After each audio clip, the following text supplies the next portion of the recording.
सांवले रंग की बहू। माँ, ये सोनल है। मैंने शादी कर ली है। तुमने शादी कर ली? वो भी मुझे बिना बताए?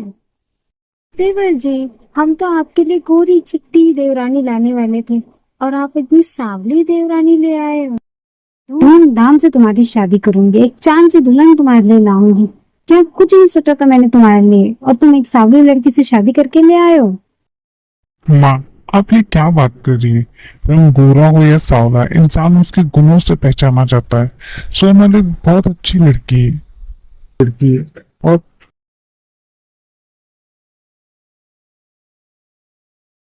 आपने तो मम्मी को नाराज ही कर दी। आपने हमारी शादी के बारे में उनको बता देना चाहिए था। मम्मी तो हमसे बहुत नाराज हो गई है। तुम परेशान ना हो। मम्मी अभी थोड़ा नाराज है, पर मुझे पूरा यकीन है कि तुम अपने स्वभाव से उनका दिल जरूर जीत लोगे। सोनल सुबह जल्दी उठकर हलवा बनाती है और घर की साफ सफाई में लग जाती है। तभी सुलक्षणा वहां आ जाती है। ये तुम क्या कर रही हो?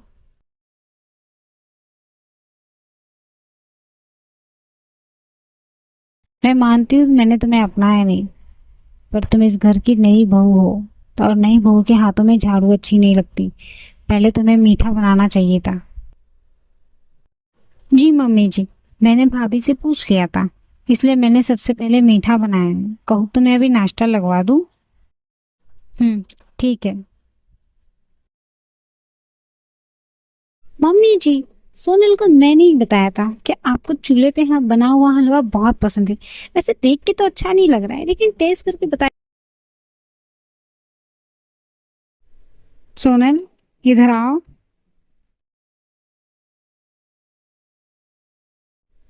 तुमने ये हलवा बहुत अच्छा बनाया है, और ये नेक। सोने का कंगन? सही कहा है किसी ने। दिल का रास्ता पेट से होके गुजरता है। मम्मी जी तो इतनी जल्दी मान गए। अगले दिन सुलक्षणा सोनल से कहती है, आज घर में पंडित जी आने वाले हैं, तुम्हें उनके लिए भोजन बनाना है। खुशबू तो बाहर तक आ रही है। आज क्या बन रहा है? मम्मी जी ने कहा है कि पंडित जी आने वाले हैं, बस उनके लिए ही खाना बना रही हूँ। ओ, पंडित जी आने वाले हैं। मैं तुम्हारी थोड़ी हेल्प कर देती, बट अभी मुझे थोड़ा बाहर जाना है।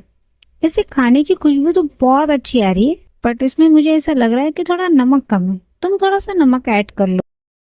अरे कोई बात नहीं, आपको बाहर जाना है, आप जाइए। मैंने सब कर दिया है। रेखा के कहने पे सोनल उसमें जल्दी से नमक डालती है और किचन से बाहर निकल आती है। सोनल के किचन से निकलते ही रेखा किचन में जाती है और खाने में नमक मिला देती है। कुछ देर में पंडित जी वहां आ जाते हैं और उनके लिए भोजन परोसा जाता है। जी भोजन खाने से साफ मना कर देते हैं। इसमें नमक बहुत ज्यादा है और हम ये भोजन ग्रहण नहीं कर सकते। हमें क्षमा। पंडित जी रुकिए, तुम्हें अगर खाना नहीं बनाना था तो मुझे कह देती। इस तरह मेरी बेइज्जती करने का क्या मतलब है? बट मैंने तो बराबर नमक डाला था और मैंने चखा भी था। क्या हुआ है मम्मी जी? क्या पंडित जी अभी तक नहीं आए? पंडित जी आए थे और खाना खाए बगैर ही चले गए, और ये सब तुम्हारी गलती की वजह से। अब तुम घर का कोई काम नहीं करोगी और ना ही कभी किचन में खाना बनाओगी। सोनल बहुत परेशान हो जाती है। उसे समझ ही नहीं आए कि ये सब क्या हो गया है, और वो रोने लगती है। तभी कमरे में रमेश आता है। अरे, तुम रो रही हो? नहीं तो, बस दादी की याद आ गई। मुझे भाभी ने सब बता दिया है। तुम माँ की बातों को बुरा मत मानो। वो गुस्से में थोड़ा ज्यादा बोल जाती है। तो क्या आपको भी लगता है कि मैंने जानबूझ के खाना खराब बनाया है? जानबूझ के तो नहीं। हो सकता है गलती से तुमने खाने में नमक ज्यादा डाल दिया हो। अब छोड़ो इन बातों को। चलो अब बाहर चलते हैं। तुम जल्दी से तैयार हो जाओ, मैं तुम्हारा बाहर इंतजार कर रहा हूँ। क्या आप मुझे बता सकती है कि सुलक्षणा देवी कहाँ रहती है? सुलक्षणा देवी का घर, ये जो पीछे पास में दिख रहा है ना, यही घर सुलक्षणा देवी का है। वो देखिए, उनकी बड़ी बहू आ रही है। चाची, किससे बातें कर रही हो आप? कौन है? मैं सोनल की दादी हूँ। सोनल से मिलने आई थी। अच्छा, तो आप सोनल की दादी हैं? सोनल घर पे ही है, चलिए मैं आपको लेके चलती हूँ। सोनल ने बताया नहीं आप आने वाली है। आजकल मम्मी जी सोनल से बहुत नाराज है। सोनल, तुम्हारी दादी आई है।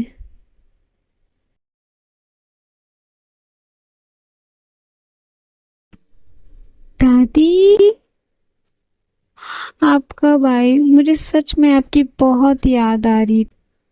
मैं मम्मी जी को बुला कर लाती हूँ। मुझे भी तुम्हारी बहुत याद आ रही थी, इसलिए तो मैं तुम्हें मिलने चली आई। क्या हुआ सोनल? तुम बहुत... नहीं दादी, ऐसी कोई बात नहीं है। बस आपकी याद आ रही थी ना। अब आप आ गई है ना, मैं ठीक हो जाऊंगी। मुझे तुम्हारी भाभी ने सब बता दिया है। क्या तुमने पंडित जी के खाने में नमक ज्यादा मिला दिया था? नहीं दादी, मैंने खाने में नमक ज्यादा नहीं मिलाया। मैंने एकदम बराबर नमक डाला था। पर पता नहीं, हो गई है आप लोगों की बात। मैं अभी आपसे ही बात करने आया। सोनल, दादी के लिए कुछ खाने के लिए ले आओ। सोनल से जो भी गलती हुई है उसे आप बच्ची समझ के माफ कर दीजिए।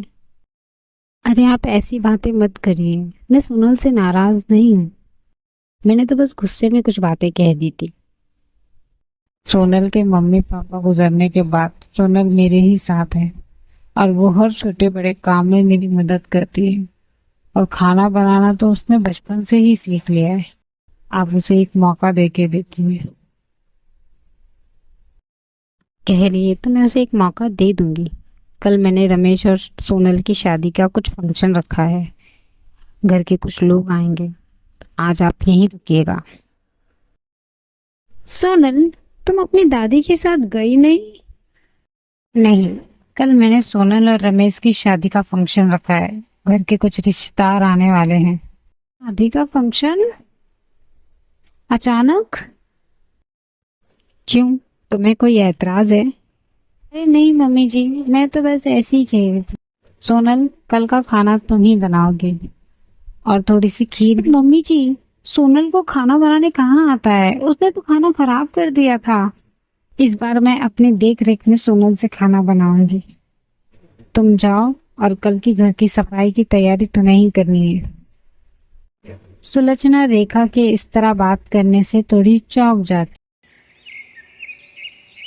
बन गई खीर? जी मम्मी जी, खीर बन चुकी है। बस धीमी आंच में 5 मिनट के लिए इसे रखना है। ठीक है, तुम जाओ, जाके तैयार हो जाओ। अभी बहुत देर हो गई है, मेहमान घर में आते ही होंगे।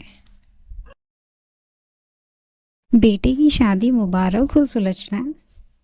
वैसे सुना है तुम्हारी बहू बहुत सांवली है। जब मैं रिश्ते लाती थी तो कहती थी "अब मुझे सांवली बहू नहीं चाहिए"।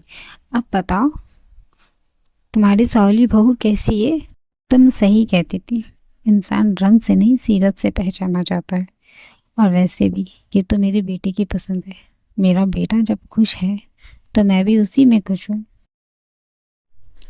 अरे तुम लोग ये क्या बातें लेकर बैठ गए हो? खुशी के माहौल में ये सारी बातें अच्छी नहीं लगती।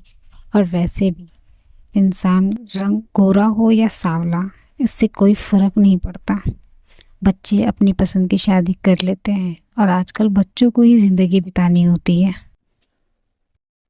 हाँ, आप ठीक कह रही है। चलो सुलोचना, अब तुम अपनी बहू को बुलाओ। हम भी तो देखें कि कितनी प्यारी है तुम्हारी बहू। तुम सब बैठो, रेखा अभी उसे बुलाने गई है, आती होगी। सोनल, तुम अगर तैयार हो गई है तो चलो नीचे। सब तुम्हारी राह देख रहे। भाभी, मैं तैयार हो गई हूँ। भाभी, क्या घर की सजावट आपने की है? सजावट तो मैंने ही की है। वैसे भी मेरी जैसी सजावट तो कोई कर ही नहीं सकता। मैं तो इस साड़ी में बहुत खूबसूरत लग रही हूँ। बट तुम्हारा कलर थोड़ा सा दब गया है। मैंने मम्मी जी को कहा था। क्या फर्क पड़ता है भाभी कि कौन सा कलर किस पर खिलता है? बल्कि इससे फर्क पड़ता है कि मम्मी जी के दिल में मेरे लिए जगह बन गई है। तुम्हें तो बस बड़ी बड़ी बातें करनी आती हैं। अब चलो।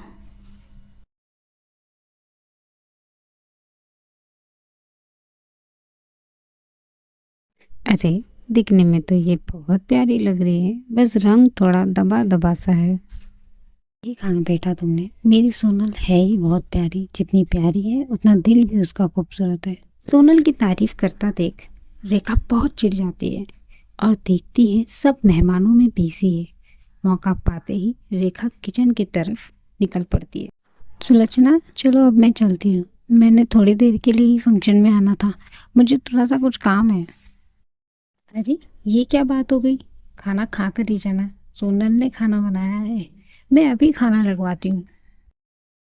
मेरे खाने की तो कोई तारीफ नहीं करता और सोनल की देखो कितनी तारीफें हो रही है। रेखा यहाँ तुम क्या? ओ मम्मी जी मैं बस देखने आई। झूठ बोलना बंद करो रेखा, मैंने सब देख लिया है। अब मुझे ये बताओ कि ये सब तुमने क्यों किया? मम्मी जी, भाभी, आप लोग यहाँ पे क्या कर रहे हो? ये तो रेखा ही बताएगी कि वो क्या करने आई थी। मैं सोनल से प्रॉब्लम है। नहीं मम्मी जी, मुझे सोनल से कोई प्रॉब्लम नहीं है। मुझे प्रॉब्लम है तो उसके खाने से। सब उसके खाने की तारीफ करते हैं, मेरे खाने की तारीफ कोई नहीं करता क्योंकि मुझसे तो कभी अच्छा खाना बना ही नहीं। सोनल अगर खाना अच्छा बना देती है तो तुम भी तो घर की सजावट बहुत अच्छे से कर लेती हो। हर इंसान में एक खूबी होती है। मुझे तुमसे ये उम्मीद नहीं थी रेखा, तुम इस घर की बड़ी बहू, और मुझे लगता था तुम दोनों मिलकर इस घर को संभालोगे, पर तुमने क्या किया? सॉरी मम्मी जी, मुझसे गलती हो गई है, मैं आइंदा से ऐसा नहीं करूँगी। अरे भाभी इसमें माफ़ी मांगने वाली कोई बात नहीं है। चलिए एक काम करते हैं, मैं आपको खाना बनाना सिखाती हूँ और आप मुझे घर की सजावट करना तुम सच में बहुत अच्छी हो सोनल, मैं तुम्हें घर की सजावट क्या मैं सब चीज़ सिखा दूँगी और मम्मी जी को भी कोई शिकायत का मौका नहीं दूँगी। अब तुम दोनों जल्दी से बाहर खाना लगवाओ, सब मेहमान इंतज़ार कर रहे होंगे। सुलक्षणा बहुत खुश हो गई क्योंकि अब उसकी दोनों बहुएं घर की जिम्मेदारी बहुत अच्छे से संभाल लेंगी।